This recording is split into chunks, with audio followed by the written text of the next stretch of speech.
You know, sometimes I get into trouble with Kenyans because I walk by faith. Many walk by sight. They say, we have not seen. You are lying. We have not seen. So that's the disconnect sometimes I do have, because it takes time for people to see. But let me promise you that the commitments we made, by God's grace, those who did not see are beginning to see. You cannot hide the houses anymore. You cannot hide the markets anymore. We have struggled with NHIF for long. It was about a few people. It was about people who have means. It was about people who can pay. It was about people who have salaries. Now we have a universal health coverage. We are 25 million people. We had 7 million people registered in the former NHIF. Now we have 27 million people registered in our new platform.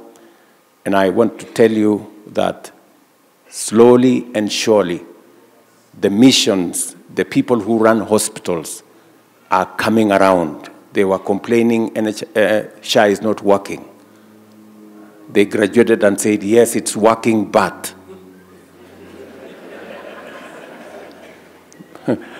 Slowly, we are refining it, and I promise you, by God's grace, it will be possible for each and every citizen of Kenya to be treated and paid for without the burden of selling their properties to be able to meet their medical expenses.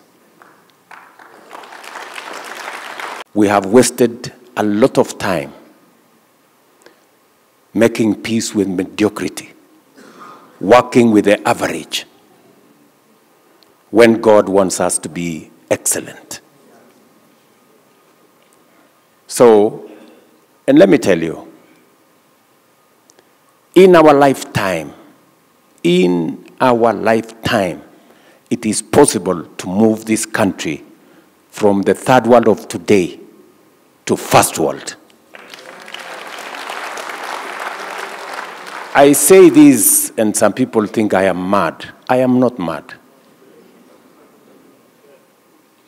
It is possible. With God, it is possible. And I have started this conversation with many people, with many leaders, because it's doable. Look at what we have done. We have doubled our savings in 2 years. You know, the housing program is funded 100% by resources from Kenya. 100%. Do you know how much contracts we have signed in the housing program? Contracts worth 600 billion, using our own money. This universal health coverage, the money that have been mobilized to do universal local money, we've not borrowed from nobody. 300 billion of our own money. And so, it is possible for us to transform this nation. We need not borrow left, right, and center. We need to organize, mobilize our own resources, and transform our nation. And it is possible for us to do this in our lifetime. And I want to ask you, as leaders, as Christian leaders,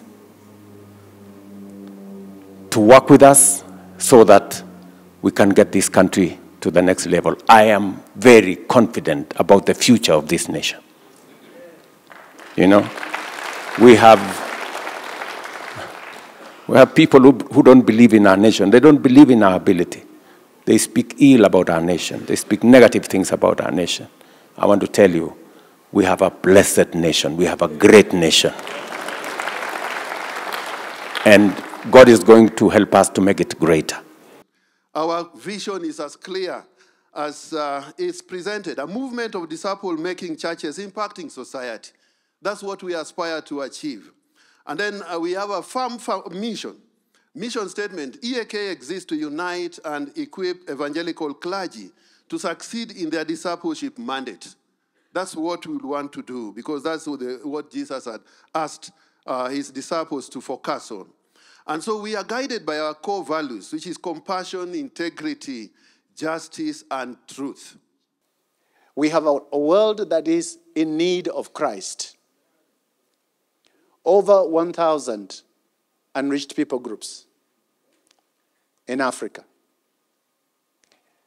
They say that East Africa has the largest of that.